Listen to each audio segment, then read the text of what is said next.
Hello दोस्तों, नमस्कार। मैं विकास कुमार। कैसे हैं आप सभी लोग?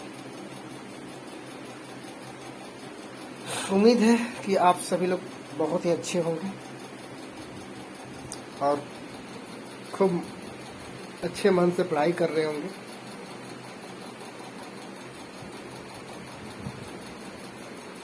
देखिए, पढ़ाई एक ऐसी चीज़ है कि अगर आप उससे दूर भागते हैं तो वो बहुत दूर चला जाएगा। ठीक है, इसलिए पढ़ाई को कंटिन्यूअस कीजिए और पढ़ाई को अच्छे ढंग से कीजिए। घंटे मैंने नहीं रखता कि कितने घंटे पढ़ाई कर रहे हैं,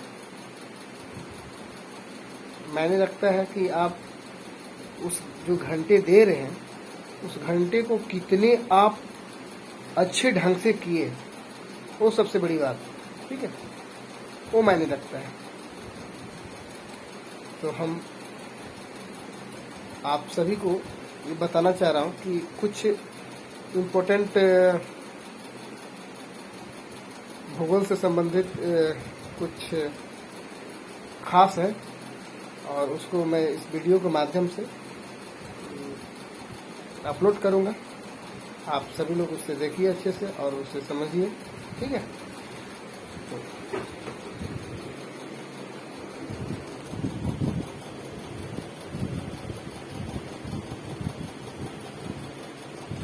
देखिए, भारत में उद्योग। ठीक है, ये हमारा आज का टॉपिक है, भारत में उद्योग। भारत में पहली औद्योगिक नीति की घोषणा। भारत में पहली औद्योगिक नीति की घोषणा 6 अप्रैल 1948 को की गई। ठीक है, 6 अप्रैल 1948 को की गई। 1956 ईस्वी में सार्वजनिक क्षेत्र की महत्वपूर्ण भूमिका मिली। ठीक है, और उससे संबंधित औद्योगिक प्रदेश है, जिसमें भारत में औद्योगिक प्रदेश इस प्रकार है।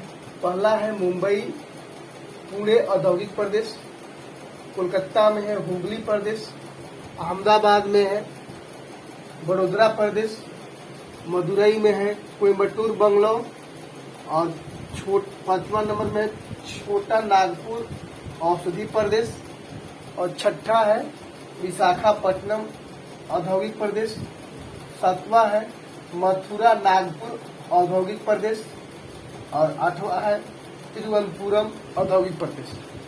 ठीक है, और इसके बाद एक प्रमुख उद्योग आता है, जिसमें होता है लौह एवं इस्पात उद्योग। ठीक है, क्या होता है? लौह एवं इस्पात उद्योग। वर्तमान में भारत विश्व का दूसरा सबसे बड़ा लौह उत्पादक देश है।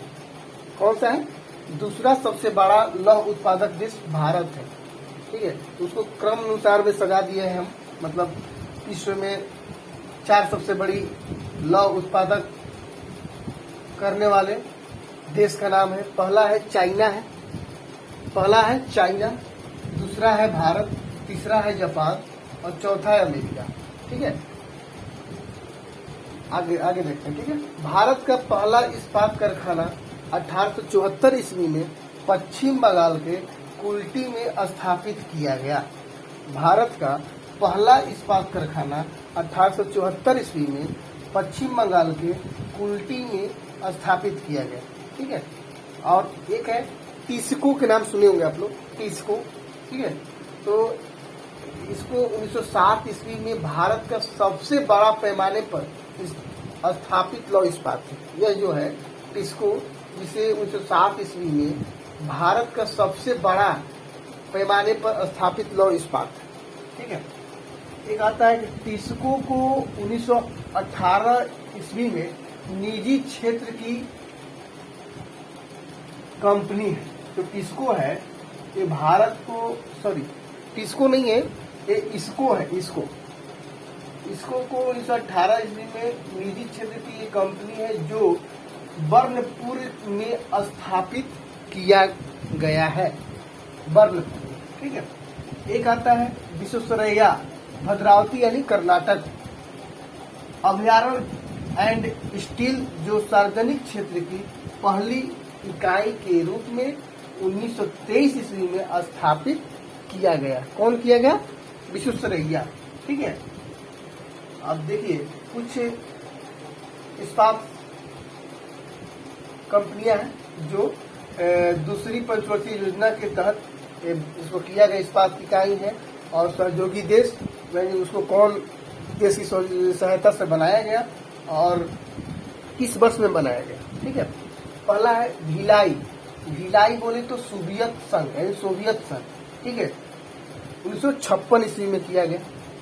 सोवियत संघ को 1956 ईस्वी में किया गया। दुर्गापुर, ये ब्रिटेन में है, यानी ब्रिटेन में है नहीं, दुर्गापुर पश्चिम बंगाल में पड़ता है, जो ब्रिटेन की सहायता से इस इस्पात को निर्माण किया गया, जो 1956 में किया गया। कब? 1956 ईस्वी। अब बताइए। तीसरा है राउरकेला, यानी कि राउरकेला यानी उड़ीसा में है, जो पश्चिमी जर्मनी की सहायता से। कौन सी जर्मनी? पश्चिमी जर्मनी की सहायता से 1959 ईस्वी में हो गया। ठीक है। तीसरी पंचवर्षीय योजना, ये तो दूसरी पंचवर्षीय योजना का हो गया, जिसमें भिलाई, दुर्गापुर, राउरकेला का इसमें निर्माण किया गया, यानी इसको स्थापित किया गया दूसरी पंचवर्षीय योजना में। तो तीसरी पंचवर्षीय योजना में स्थापित एकमात्र इस्पात संयंत्र है जो 1964 ईस्वी में स्थापित बोकारो स्टील। कौन सा है? Bokaro steel plant. ठीक है।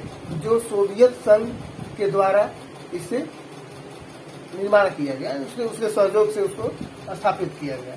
ठीक है। फिर एक आता है सेल की स्थापना 23 जनवरी 1974 यानी 73 भी रहता है, कहीं 74 देता है। ठीक है। निजी क्षेत्र में इस्पात का संयंत्र इसको को 1976 ईस्वी में सेल प्रबंधन के अधीन किया गया।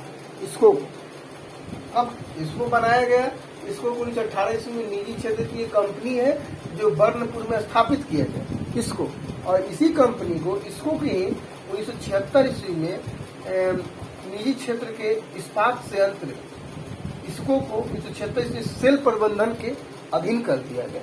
ठीक है। चलिए एक बात बताते हैं, जो द्वितीय पंचवर्षीय योजना, जो तृतीय पंचवर्षीय योजना है, इसका एक मैं ट्रिक बनाया हूँ। बोरू भीरू राजू दुबे, यानी कि बो से बोकारो, र से राजू, यानी कि बोकारो जो है राजू, बोरू यानी रूस से। ठीक है। और भीरू मतलब एक होता है कि भिलाई रूस की सहायता से, और राजू राज से राउरकेला जर्मनी के हिसाब से यानी पश्चिमी जर्मनी की सहायता से बनाया गया, और राजू दुबे दुर्गापुर ब्रिटेन की सहायता से। ठीक है। थैंक यू, धन्यवाद।